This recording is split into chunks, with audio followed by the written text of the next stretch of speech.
Whoa, aren't I just the luckiest girl in the world? Look at that. Corydora's eggs. Looks like they really like their big tank and the fresh water, and I even did a little water change last night. I might as well try to save these little eggs. You can tell some have been eaten. I haven't gotten here in time. So I'll try to film how I take Cory eggs off. I've tried the credit card method before, but I've noticed that ruins a lot of the eggs. So somebody suggested just to really gently roll the egg off the glass with your finger, because Corydora's eggs are kind of hard and sticky, but being as gentle as I can. And then I'm transferring them over into this hang-on box, and I'm just trying to get that off my finger. It's hard to film because I'm trying to concentrate on it and not on where the camera's looking. There. So I stuck it onto the plastic on the breeder box, and the camera was probably shaking like crazy when I did it. Sorry if you're about to barf. And I'll just repeat that for all the eggs I see. This has been really hard because I'm juggling this little toddler here, who's wanting to get into so much trouble with picking catfish eggs out of this tank. And I have a bunch so far. And I want to get this done because otherwise Corydoras will usually eat their eggs if they happen upon them. So I have a few more to go. I found a bunch on this piece of Anubias. You can see right there that those are a bunch of Corydora's eggs. They really like Anubias and glass and flat surfaces. And she's making my life very hard. Actually, she's being pretty good. All she wants to do is play with her comb in the water, which I guess isn't so bad. Honey, you just keep doing what you're doing, and I'm going to pick some more eggs off of leaves.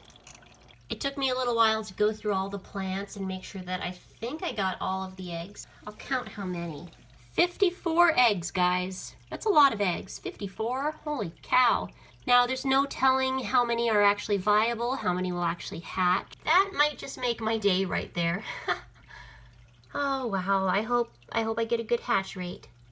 I added some red root floaters into my immersed plant setup.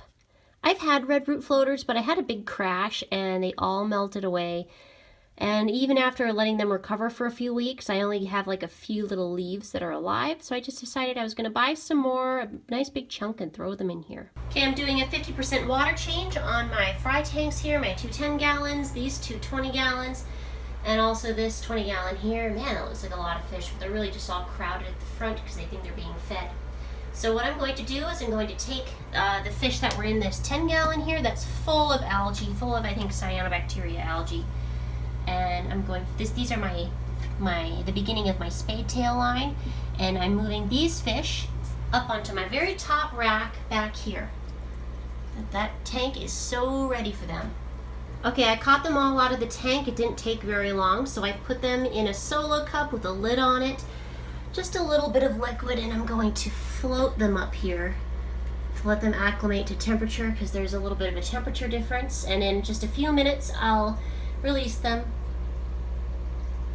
Now, I don't really have a light up here, so it's hard to see, but they look so much better in this big tank. Ew, look at this algae. I have to clean it now. Bleach to the rescue. Now down here, since I moved the tank out and there's this big empty space, I'm going to do a little bit of work up here that's been on my to-do list for this month I haven't gotten to yet, which is to attach the light to the top shelf here, not only to get it away, further away from the tank so I can minimize these algae outbreaks, but just to make everything nice and neat. Kind of like up here how I have the light attached to the top. Now I'm tending to my grindleworm cultures. I'm going to harvest a bunch and then check in and make sure to remove any moldy dog food. Like I can tell that's getting a little bit moldy, and then I have to go check them and replace them with non-moldy pieces because I don't want the cultures to be overrun. All the cultures looked good. I only had to replace moldy kibbles on a few of the cultures. The rest of them, the kibbles were pretty much gone. I had to put a new one in. That's a good sign. I'm pretty stoked about these Cory eggs.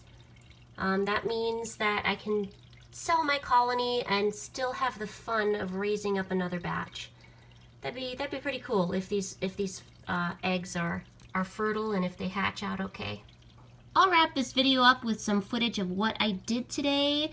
I had so much fun pulling a toboggan around and keeping my little kid busy. She made me run so long and so far.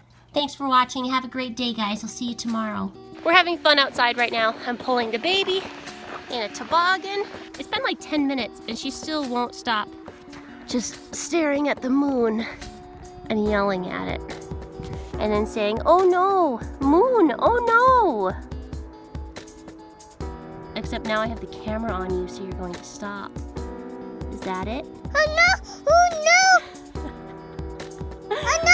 Oh no! Oh no! It's, Oh no! it's the moon. That was fun, but I'm exhausted. She just made me run like a mile, maybe half a mile. Did you just make me run like half a mile? Because it was, yeah, it was really fun, huh? Ah! Ma! More? You want me to go fast again? Yeah. All right. Okay, looks like I have to run some more.